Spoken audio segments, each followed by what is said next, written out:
নভেম্বরের 10 তারিখ 8 জনের উপদেষ্টা কমিটিকে মাথায় রেখে কর্নেল চৌমুহনী যুব সংস্থার উদ্যোগে 20 সদস্যদের নিয়ে নতুন কমিটি গঠিত হয়।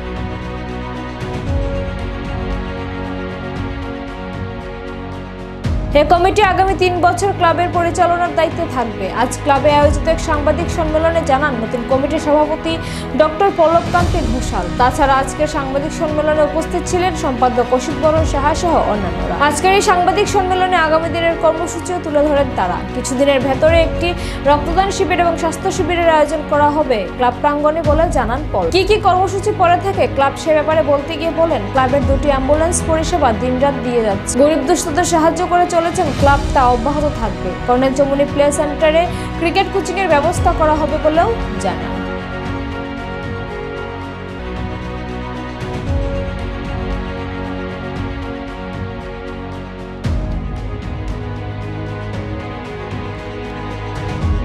স্বাগতম।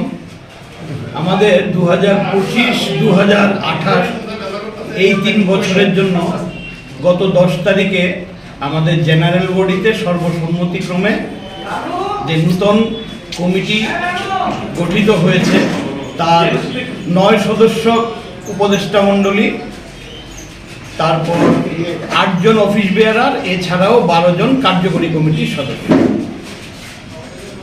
আপনারা জানেন যে কর্নেল চৌমুহনী যুব সংস্থা ত্রিপুরার বা আগরতলার পুরনো ক্লাবগুলোর মধ্যে একটা।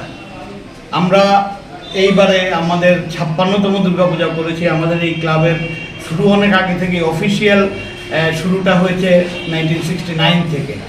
সেই থেকে আমরা বিভিন্ন সমাজসেবামূলক কাজ করে যাচ্ছি। আমরা বিগত বছরগুলোতেও করোনার সময়, বন্যার সময় কাজ করা, প্লাস আমাদের এলাকার এবং এলাকার বাইরের দুস্থ লোককে সাহায্য করা, সহায়তা করা, এগুলো আমাদের মূল বিষয়। এই সমাজ সেবাটা আমরা ধরে রাখার চেষ্টা করছি এবং আগামী দিনেও ধরে রাখব। এই উদ্দেশ্য নিয়ে আমরা আগামী দিনে বেশ কিছু স্পেসিফিক কাজ করার জন্য আমরা ঠিক করেছি, যেগুলো আমরা আগামী দিনগুলোতে আস্তে আস্তে করব। এর মধ্যে প্রথম আমরা একটা ব্লাড ডোনেশন ক্যাম্প করব, আমরা একটা হেলথ ক্যাম্প করার চেষ্টা করছি। তারপর এলাকার এবং এলাকার বাইরের দুস্থ ছাত্রছাত্রী যারা আছে, যখন আমাদের কাছে কোনো সাহায্যের জন্য আসবে, আমরা আপ্রাণ চেষ্টা করব তাদেরকে সাহায্য করতে।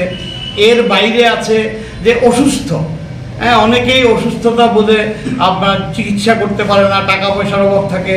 আমাদের এলাকায় আমরা এই সাহায্যটা করে যাচ্ছি, আগামী দিনে সেটা আমরা আরও করব। প্রাকৃতিক দুর্যোগ যখনই নেমে আসে, সরকারের সাথে সাথে আমরাও আমাদের ত্রাণ নিয়ে পৌঁছে যাই। এই বিগত কিছুদিন আগেও বন্যার সময় আমরা আগরতলার বিভিন্ন জায়গায় আমাদের ক্লাবের পক্ষ থেকে আমরা ত্রাণ বিতরণ করেছি। এছাড়া আমাদের 24 ঘন্টার অ্যাম্বুলেন্স সার্ভিস আমরা দিয়ে রেখেছি। দুস্থ রুগী যারা আছে বা এখানে আশেপাশের লোক বা বাইরে যেখান থেকেই আমাদের কল আসে, আমাদের 2টো অ্যাম্বুলেন্স 24x7 অন ডিউটি আছে। আমরা এই সাহায্যটুকু মানুষকে করি। তারপর হচ্ছে বিভিন্ন সময়ে সাংস্কৃতিক অনুষ্ঠান, একটা সাংস্কৃতিক পরিমণ্ডল যাতে গড়ে উঠতে পারে আমাদের এলাকাকে ভিত্তি করে, আমরা এটা এনকারেজ করি। এবং আগামী দিনে আমাদের চেষ্টা থাকবে যে এই জাতীয় ট্রেনিং সেন্টার বা কিছু এগুলোকে প্রমোট করা। নেক্সট হচ্ছে একটা কর্নেল চৌমুহনী প্লে সেন্টার বলে একটা ইনস্টিটিউট আছে বা একটা সংস্থা ছিল, যেটা অনেকটাই ইনঅ্যাক্টিভ। আমরা এটাকে রিঅ্যাক্টিভ করব। আমরা ক্রিকেট কোচিং করানোর জন্য আমরা ব্যবস্থা নেব, আমরা কোচ রাখব এবং যারাই আসবে এতে অ্যাডমিশন নেবে এবং একটা ক্রিকেট কোচিং আমরা করানোর আমাদের আগামী দিনে ইচ্ছে আছে।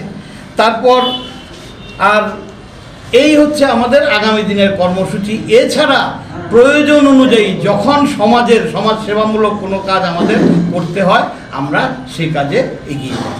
এই হচ্ছে আমাদের উদ্দেশ্য। কত জনের হয়েছে কমিটি? কমিটি হচ্ছে উপদেষ্টা কমিটি 9 জনের, 8 জনের অফিস বেয়ারার আর 12 জনের কার্যকরী কমিটি।